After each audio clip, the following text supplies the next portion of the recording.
তবে আজকের মতো দুঃখ নিয়ে আমরা ওয়াক আউট করছি। আসসালামু আলাইকুম।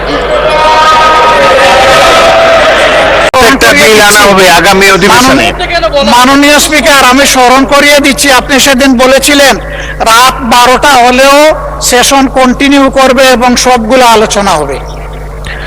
এটা যদি হয় বসবো, শুনবো, 12টা পর্যন্ত আমরা অংশগ্রহণ করব, কোনো অসুবিধা নাই। মিনিংলেস।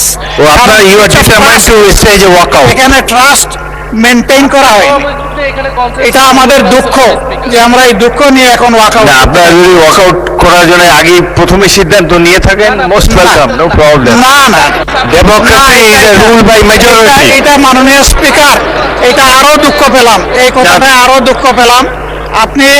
আপনার কাছে আমরা প্রথম দিনই আশা করেছিলাম, আপনিও বলেছিলেন যে আপনি জাস্টিস মেনটেন করবেন। জব সফর আপনি অনেক করেছেন, কিন্তু আজকের দিনটা এই সময় এসে আমরা জাস্টিস পেলাম না মাননীয় স্পিকার।